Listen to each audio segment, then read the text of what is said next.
It's Friday night. It's 11:46 ng gabi. Nagutom. Ito yung ginawa ko.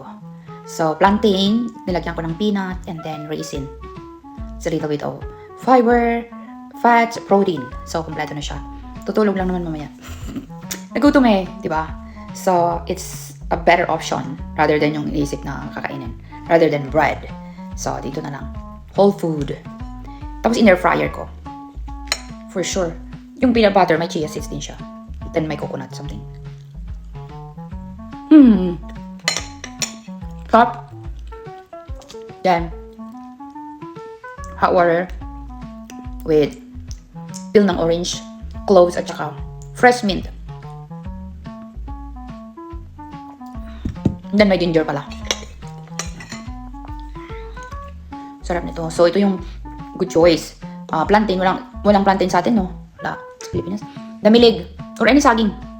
Pwede rin yung saging na Basta lagyan mo siya ng para hindi ka kaagad magutom. Huwag lang solong saging. Peanut butter. And then, pwede rin nuts. Para, complete na yun, di ba? May fiber ka na, may protein ka na, may fats ka na. Tapos yung raisin. Hawakan ko na lang. Yan, nakakahawak na yung kamay ko. No? Pero weird pa lang siya maghawak. Kasi gawa nito.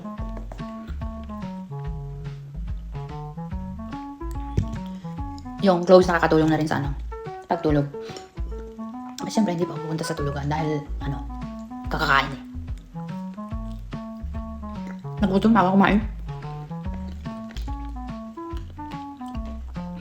Pwede mong i-toast pa ng toast. Pero pag gusto mong i-toast, huwag mong isabay ng maaga yung toppings niya. Hindi masunog. Ang dami ito lang magagawa sa air fryer. It's Friday night. It's 11:46 ng gabi. Nagutom. Ito yung ginawa ko. So, plantain, nilagyan ko ng peanut, and then raisin. It's a little bit of fiber, fats, protein. So, kompleto na siya. Tutulog lang naman mamaya. Nagutom di ba? So, it's a better option rather than yung iisip na kakainin. Rather than bread. So, dito na lang. Whole food. Tapos, in-air fryer ko. For sure. Yung peanut butter, may chia seeds din siya. Then, may coconut something. Top.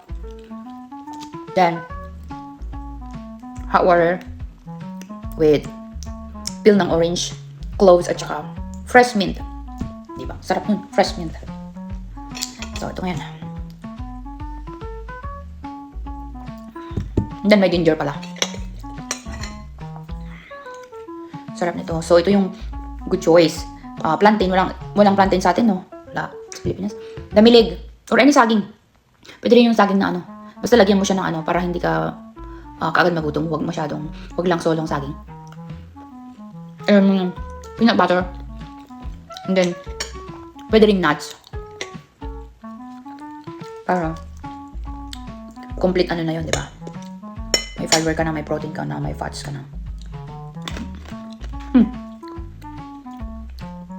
Tapos yung raisin. Hawakan ko na lang. Yan, nakakahawak na yung kamay ko. No? Pero weird pa lang siya maghawak. Kasi gawa nito.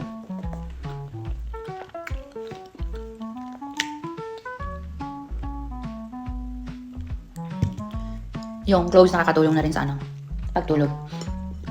Kasi siyempre hindi pa pupunta sa tulugan dahil kakakain Nagutom na ako kumain. Pwede mong i-toast pa ng toast. Pero pag gusto mong i-toast, huwag mong isabay ng maaga yung toppings niya.